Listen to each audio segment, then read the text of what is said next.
मुरलीवर माझा जीवदरे, मुरलीवर माझा जीवदरे.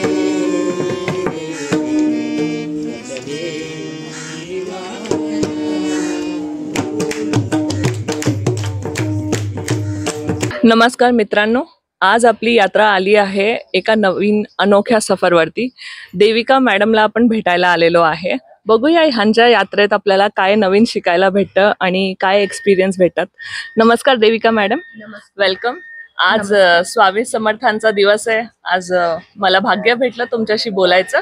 तर आज थोडंसं मला तुमच्याबद्दल माहिती हवी होती. आपल्या प्रेक्षकांना माहिती करून घेऊया की कसं तुम्ही या समाजाबरोबर जुडलात, कसं लोकांसाठी एवढ्या मनामध्ये तुमच्या प्रेम आणि भावना आहेत, त्याबद्दल थोडीशी माहिती हवी होती मला. मग याची सुरुवात कुठून झाली? याची सुरुवात 1993 मध्ये माझ्या आईने सुरुवात केलेली होती. देविका महिला मंडळ नावाने. देविका हे माझं नाव आहे आणि NGOचं नाव पण त्यांनी माझ्याच नावावर सुरुवात केली होती. पण त्यावेळेस आम्ही खूप लहान होतो आणि ही सुरुवात करायच्या मागे हा उद्देश होता की त्यावेळेस भूकंप आला होता लातूरमध्ये आणि भरपूर लोकांचं नुकसान झालं होतं.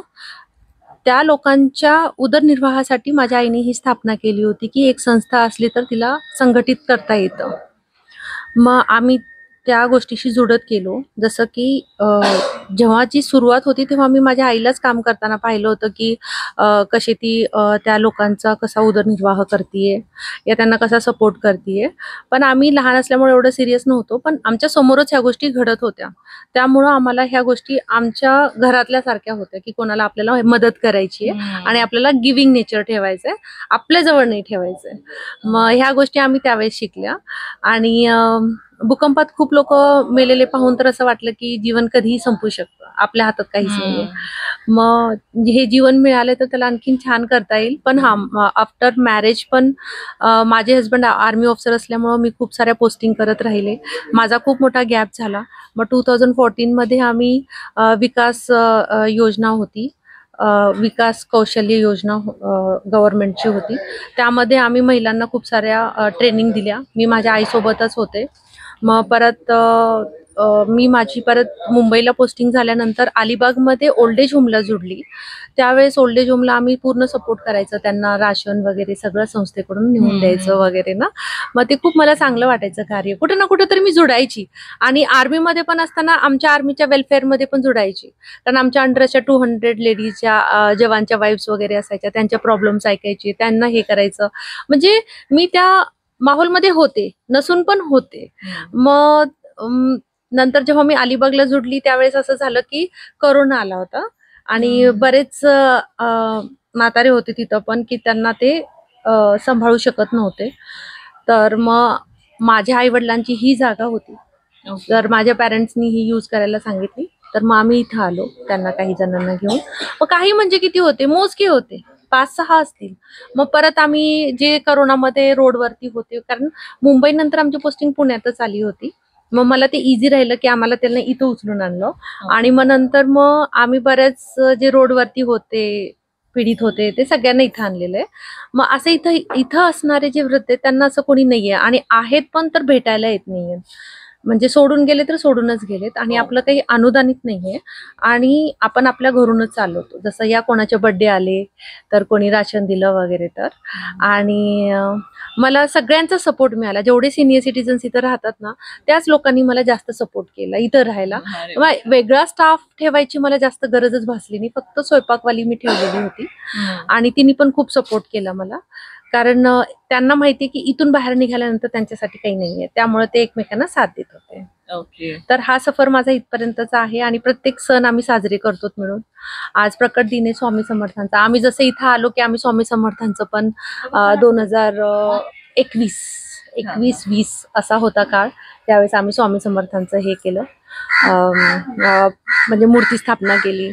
मग जेव्हा स्वामी आमच्याकडे आले तेव्हा तर मग आम्हाला कशीच हे नाही पडली, कमी नाही झाली. आमचं राशन नेहमीच भरलेलं असायचं. आता काय पुढं म्हटलं ना तोही प्रश्न आमच्याकडे राहिलेला नाही. इतकं छान आमच्यासाठी होतं प्रत्येक गोष्ट ना. ओके. खूप छान वाटलं तुमची सफर ऐकून. स्वामी समर्थांच्या कृपेने पुढे पण सगळं चांगलं राहावं. पण काय चॅलेंजेस वगैरे फेस करावे लागले तुम्हाला, म्हणजे इथे आल्यानंतर बाकीच्या गोष्टी गव्हर्नमेंट कडनं, आदिवासी स्कूलमध्ये काय प्रॉब्लेम्स फेस करायला लागले तुम्हाला? माझ्या एक ट्रायबल एरियामध्ये पण एक स्कूल आहे, स्मार्ट किड्स नावाने आहे सुरगाण्यामध्ये.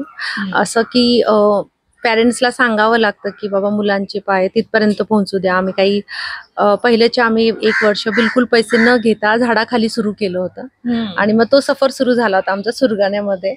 आणि परत आम्ही हळूहळू सेट करत गेलो. मग मुलांना माहीत झालं की, पॅरेंट्सलाही माहीत झालं की इथं शिक्षणच मिळतं. आणि आम्ही दुसऱ्या स्कूलमधनं एक बर्मदे ताई आहे, जयश्री ताई, जिची लातूरमध्ये स्कूल आहे, तिच्या प्री प्रायमरीच्या स्कूलचे बुक्स आम्ही रियूज केले आमच्या ट्रायबल्सच्या मध्ये. म्हणजे आम्हाला बुक्स विकत कधी घ्यावेच लागले नाहीत. त्यामुळे मुलांना तो प्लस पॉईंट होता. आणि मग परत आम्ही 300 रुपीज मिनिमम प्राइस ठेवली की बाबा तिथं जे टीचर्स आहेत त्या टीचर्सचे पेमेंट व्हावी आणि जेणेकरून सुरगाण्याचे पैसे सुरगाण्यातच राहावे. म्हणजे तो इन्कम सोर्स नाहीये ना. आणि चॅलेंजेस असे होते की बरेच येतात आमच्या पण लाईफमध्ये, अपडाऊन असतात, चालू असतात, काही ना काहीतरी पैशाचे प्रॉब्लेम्स येतात वगैरे. पण ते सगळे निघत गेले. जेव्हा तुम्ही चांगलं कार्य करताना तर येतं डिवाइन वगैरे, सगळेच तुम्हाला सपोर्ट करायला येतात. आणि असं काय झालंय का, कोणत्या वृद्धाची अशी कोणती स्टोरी तुमच्या मनाला एकदम लागून गेली? म्हणजे बरीच जण आहेत तिकडे, त्यांच्या वेगळ्या वेगळ्या स्टोरी आहेत. माझं थोडंसं बोलणं झालेलं इथे, पण तुमच्या मनाला एखादी लागून गेलेली, चटका लावून जाणारी स्टोरी काय आहे? हो, अशा बऱ्याच आहेत माझ्याकडं.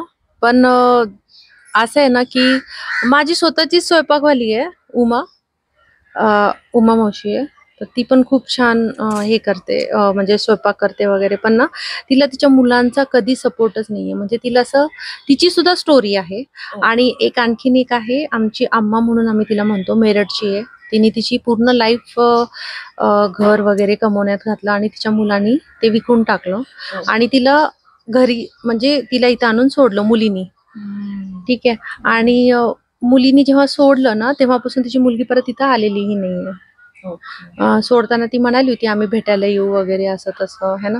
पण ती काय परत आलेली नाहीये. मग आमच्याकडेच राहिली परत, नाही का. आणि असे बरेच जण आहेत इथं, कोणाचेच कोणी भेटायला येत नाही. आम्हाला फोन करावा लागतं. एक अशी होती की एकाचं तर हस्बंड, म्हणजे दोघं हस्बंड वाईफ आलेले, पण हस्बंड वारले तिचे, म्हणजे एक म्हातारा वारला. मग तो मेल्यानंतर त्याच्या मुलाला फोन केला तर तो त्याचं थडगं पण घ्यायला आला नव्हता. मग आम्हाला फोन करावा लागला की बाबा रे तुझे वडील आहेत. आणि मग पोलिसांकडून जेव्हा आम्ही त्यांना बोलवण्यात आलं तेव्हा तो 5 वाजता, सकाळी 10 वाजता वारलेला माणूस रात्री 5 वाजता तो घेऊन गेला. आणि असे बरेच लोक आहेत ज्यांचे कोणी येत नाही तर आम्हीच करून घेतो. पण त्या म्हाताऱ्याची इच्छा होती की माझ्या मुलांनी अंत्यसंस्कार करावा, नाही तर आम्हाला इतकं हे नव्हतं की त्यांनी यावं आणि करावा म्हणून. इतके वर्ष पाहिलाच नव्हतं तर लास्टला काही गरज नव्हती त्याची आम्हाला. पण आता त्याची इच्छा होती तर आम्ही ती पूर्ण करण्यासाठी हे करत होतो. मग हे आहे की आपण म्हणतो मुलगी पण असावी, पण ना काय होतं माहिती, मुलीचा जेव्हा संसार सुरू होतो ना तेव्हा मुलगी प्रायोरिटी आपल्या संसाराला देते.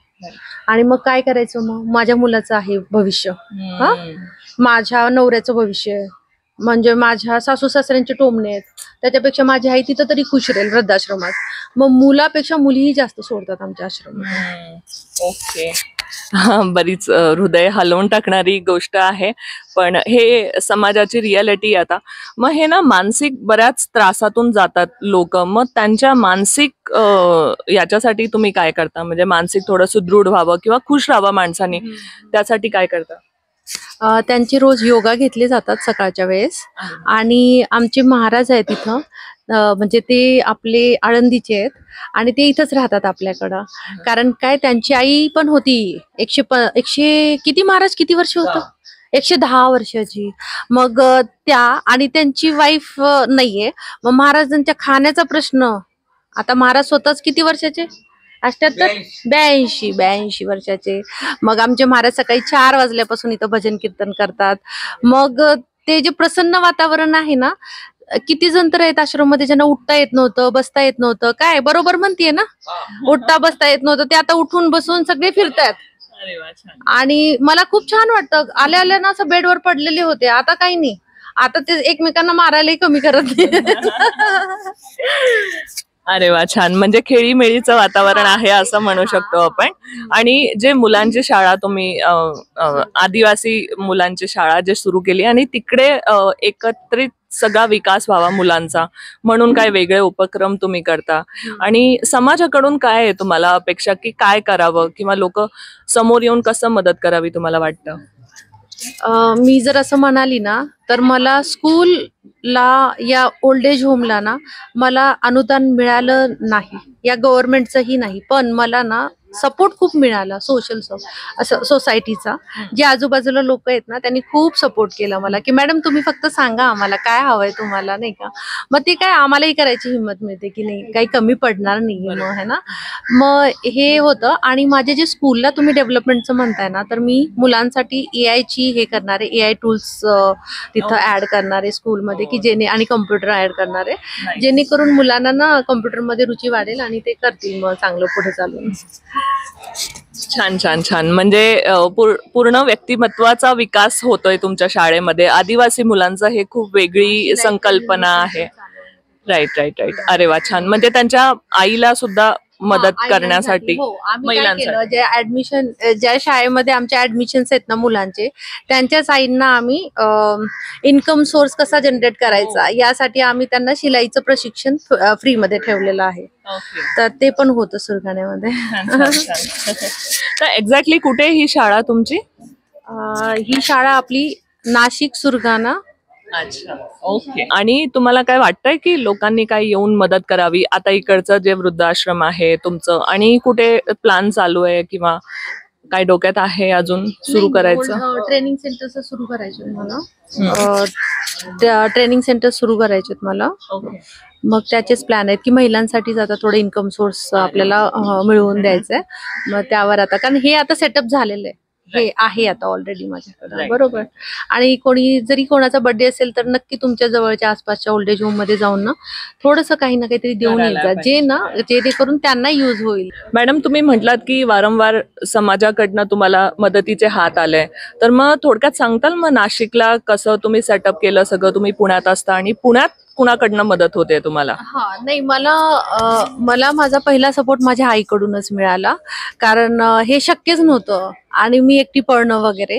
तर मला एक निलेश म्हणून माझा एक फ्रेंड आहे, निलेश राजोळे बँगलोरचा, जो की मला कधीही, तो US ला होता, तर तोही मला लेटर रायटिंग वगैरे असेल तर त्यालाही प्रॉब्लेम आला ना तर तो मला गाईड करत राहतो.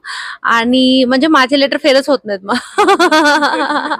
कारण तेही आहे ना, कारण तुम्हाला कुठपर्यंत पोहोचायचं तर तुमची रायटिंग व्यवस्थित हवीच आहे. सेकंड म्हणजे मला जे लोकल म्हणजे सुरगाण्यामध्ये ना मला काही टीचर्सनी मला खूप सपोर्ट केलेला आहे. नेहा मॅडम आहेत, जुही मॅडम आहेत, परत तुलसा मॅडम, आणि सगळ्यात जास्त सपोर्ट मला तिथं संजय सरांनी केला, संजय चव्हाण. ते पण आपल्यासारखे सोशल वर्कर आहेत. निस्वार्थ भावनेनी त्यांनी मला शाळेसाठी जागा शोधून दिली आणि त्यांनी खूप मला मदत केली तिथं शाळेसाठी. कधी मग आता स्टुडंटसाठी पण ते खूप मदत करतात. सगळेजण फिरतात टीचर्स आता उन्हामध्ये की या शाळेमध्ये मुलांचे पावलं शाळेकडे यायला पाहिजे वगैरे म्हणून ना. तर मग असा सपोर्ट मला लोकांकडून मिळाला. आणि जेव्हा मी गेली होती त्यांची PTMला शाळेमध्ये, तर पॅरेंट्स कडून पण मला खूप सपोर्ट मिळाला की मॅडम तुम्ही जे कार्य करताय ते चांगलं करताय, आम्ही आहेत तुमच्यासोबत. मग आदिवासीचा तर असाच मिळाला. आणि इथं तर मला असं झालं की इथं मला उज्जीवनचाही सपोर्ट मिळाला. उज्जीवन फायनान्स बँक आहे, जिने आपल्या आश्रमला कॉट आणि मॅट्रेस दिले, त्यामुळं जरा खूपच. आणि ते मग आधीचे कॉट आमचे खूप खराब ह्याच्यामध्ये होते, कंडिशनमध्ये, आणि आता आमचे म्हातारे पण खूप शांततेने झोपतात. मग हा एक सपोर्ट खूप मोठा झाला. आणि जे लोक आहेत जे सिव्हिलमध्ये आहेत, जसं चंद्रकांत भैया आहे आणि भन्साळी मॅडम आहे, ह्या एरियातल्या ज्या मॅडम आहेत ना, त्या सगळ्यांनी मला खूप खूप मदत केली. तर एक न्यूजपेपरमध्ये पण आहेत आपले पार्थ सर आहेत, हा, त्यांनी पण थोडंसं मीडिया ह्याच्यामधून पण मला सपोर्ट केला. तर सपोर्ट मला सगळ्यांचाच मिळाला आणि जास्त सपोर्ट मला माझ्या आईचाच मिळाला आणि माझ्या मोठ्या भावाचा. प्रेरणा तिथून आली आहे. हा, प्रेरणा मला आईकडून आली आणि सपोर्ट मला सगळ्यांचेच मिळाले आणि मला माझ्या मोठ्या भावाने पण खूप हेल्प केली. नाही, ऍक्च्युली कसं आहे, तुमचं जेव्हा हेतू एकदम निस्वार्थ आणि चांगला असतो ना, तर देव कुठल्या ना कुठल्या मार्गाने येऊन तुम्हाला मदत करणार. तर खूप बरं वाटलं तुमची जर्नी ऐकून.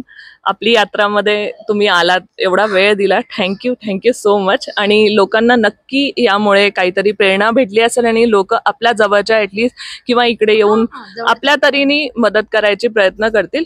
आपण इथे लिंक देऊया खाली, की जर कोणाला हेल्प करायची असेल किंवा तुमच्याशी संपर्क साधायचा असेल तर मग कॉन्टॅक्ट करण्यासाठी, कोणी मदत वगैरे करायचं असेल तर.